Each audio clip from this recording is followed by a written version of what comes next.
अध्याय। अपशकुन देखकर महाराज युधिष्ठिर का शंका करना और अर्जुन का द्वारका से लौटना।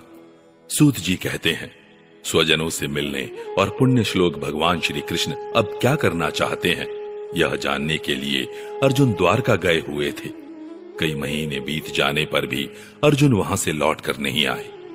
धर्मराज युधिष्ठिर को बड़े भयंकर अपशकुन दिखने लगे।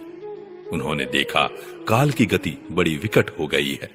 जिस समय जो ऋतु होनी चाहिए उस समय वह नहीं होती और उनकी क्रियाएं भी उल्टी ही होती हैं। लोग बड़े क्रोधी, लोभी और असत्य परायण हो गए हैं।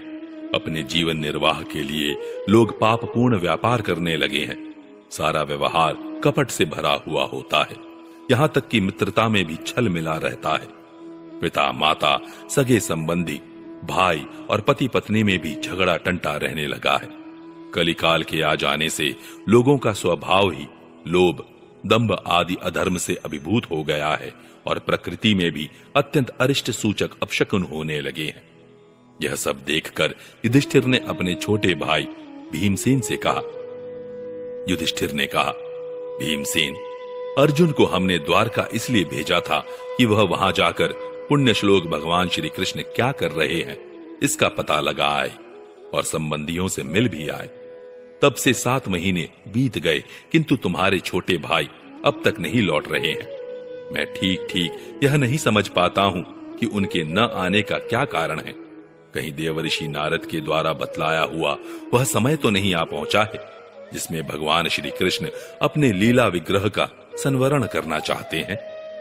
उन्हीं भगवान की कृपा से हमें यह संपत्ति, राज्य, स्त्री, प्राण, कुल, संतान, शत्रुओं पर विजय और स्वर्गादि लोकों का अधिकार प्राप्त हुआ है। भीमसेन, तुम तो मनुष्यों में व्याघ्र के समान बलवान हो। देखो तो सही, आकाश में उल्कापात आदि, पृथ्वी में भूकंप आदि और शरीरों में रोगादि कितने भयंकर अपशकुन हो रहे हैं। इनसे इस बात की सूचना मिलती है कि शीघ्र ही हमारी बुद्धि को मोह में डालने वाला कोई उत्पात होने वाला है। प्यारे भीमसेन, मेरी बाईं जांघ, आंख और भुजा बार बार फड़क रही है। हृदय जोर से धड़क रहा है। अवश्य ही बहुत जल्दी कोई अनिष्ट होने वाला है।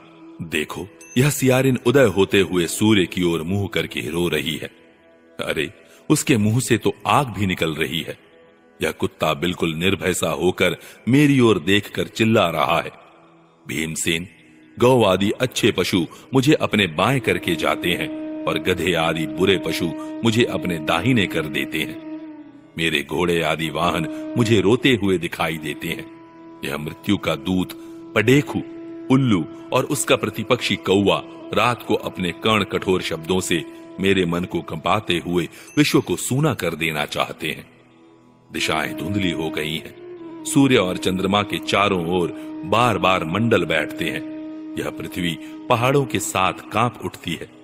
बादल बड़े जोर जोर से गरजते हैं और जहां तहां बिजली भी गिरती ही रहती है। शरीर को छेदने वाली एवं धूली वर्षा से अंधकार फैलाने वाली आंधी चलने लगी है। बादल बड़ा डरावना दृश्य उपस्थित करके सब ओर खून बरसाते हैं। देखो, सूर्य की प्रभा मंद पड़ गई है। आकाश में ग्रह परस्पर टकराया करते हैं। भूतों की घनी भीड़ में पृथ्वी और अंतरिक्ष में आग सी लगी हुई है। नदी, नद, तालाब और लोगों के मन क्षुब्ध हो रहे हैं। घी से आग नहीं जलती। यह भयंकर काल न जाने क्या करेगा। बछड़े दूध नहीं पीते, गौएं दूहने नहीं देती। गौशाला में गौएं आंसू बहा बहा कर रो रही हैं। बैल भी उदास हो रहे हैं। देवताओं की मूर्तियां रो सी रही हैं।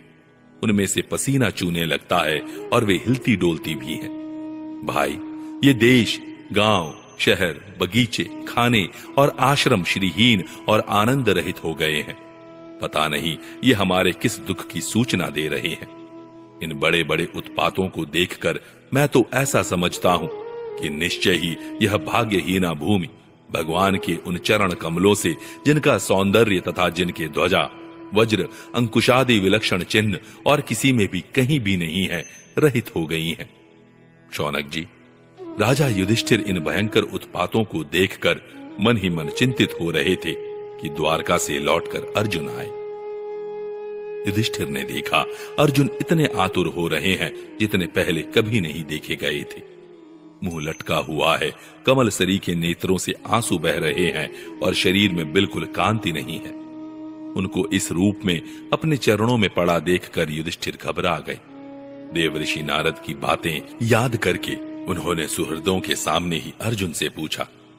युधिष्ठिर ने कहा, भाई, द्वारकापुरी में हमारे स्वजन संबंधी मधु, भोज, दशारह, आरह, सात्वत, अंधक और वृषणी वंशी यादव कुशल से तो हैं। हमारे माननीय नाना शूरसेन जी प्रसन्न हैं। अपने छोटे भाई सहित मामा वसुदेव जी तो कुशल पूर्वक हैं।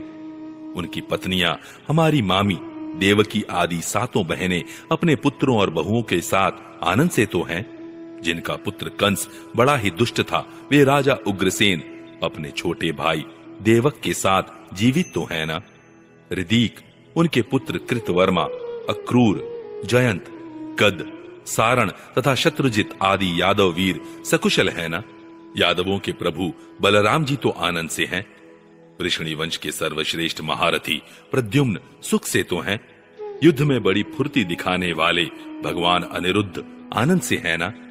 सुषेण, चारुदेशण, जामवती नंदन सांब और अपने पुत्रों के सहित ऋषभ आदि भगवान श्री कृष्ण के अन्य सब पुत्र भी प्रसन्न है ना।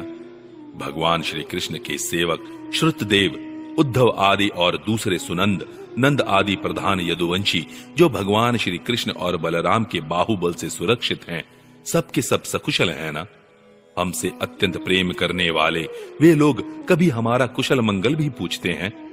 भक्त वत्सल ब्राह्मण भक्त भगवान श्री कृष्ण अपने स्वजनों के साथ द्वारका की सुधर्मा सभा में सुखपूर्वक विराजते हैं ना। वे आदि पुरुष बलराम जी के साथ संसार के परम मंगल, परम कल्याण और उन्नति के लिए यदुवंश रूप क्षीर सागर में विराजमान हैं। उन्हीं के बाहुबल से सुरक्षित द्वारकापुरी में यदुवंशी लोग सारे संसार के द्वारा सम्मानित होकर बड़े आनंद से विष्णु भगवान के पार्षदों के समान विहार कर रहे हैं। सत्यभामा आदि 16,000 रानियां प्रधान रूप से उनके चरण कमलों की सेवा में ही रत रहकर उनके द्वारा युद्ध में इंद्रादि देवताओं को भी हराकर इंद्राणी के भोग योग्य तथा उन्हीं की अभीष्ट पारिजात आदि वस्तुओं का उपभोग करती हैं। यदुवंशी वीर श्री कृष्ण के बाहुदंड के प्रभाव से सुरक्षित रहकर निर्भय रहते हैं और बलपूर्वक लाई हुई बड़े बड़े देवताओं के बैठने योग्य सुधर्मा सभा को अपने चरणों से आक्रांत करते हैं। भाई अर्जुन, यह भी बताओ कि तुम स्वयं तो कुशल से हो ना। मुझे तुम श्रीहीन से दिख रहे हो। वहां बहुत दिनों तक रहे, कहीं तुम्हारे सम्मान में तो किसी प्रकार की कमी नहीं हुई? किसी ने तुम्हारा अपमान तो नहीं कर दिया? कहीं किसी ने दुर्भावपूर्ण अमंगल शब्द आदि के द्वारा तुम्हारा चित्त तो नहीं दुखाया? अथवा किसी आशा से तुम्हारे पास आए हुए याचकों को उनकी मांगी हुई वस्तु अथवा अपनी ओर से कुछ देने की प्रतिज्ञा करके भी तुम नहीं दे सके? तुम सदा शरणागतों की रक्षा करते आए हो। कहीं किसी भी ब्राह्मण, बालक, गौ, बूढ़े, रोगी, अबला अथवा अन्य किसी प्राणी का जो तुम्हारी शरण में आया हो तुमने त्याग तो नहीं कर दिया? कहीं तुमने अगम्य स्त्री से समागम तो नहीं किया? अथवा गमन करने योग्य स्त्री के साथ असत्कार पूर्वक समागम तो नहीं किया? कहीं मार्ग में अपने से छोटे अथवा बराबरी वालों से हार तो नहीं गए? अथवा भोजन कराने योग्य बालक और बूढ़ों को छोड़कर तुमने अकेले ही तो भोजन नहीं कर लिया? मेरा विश्वास है कि तुमने ऐसा कोई निंदित काम तो नहीं किया होगा जो तुम्हारे योग्य ना हो ना हो अपने परम प्रियतम अभिन्न हृदय परम सुहृद भगवान श्री कृष्ण से तुम रहित हो गए हो।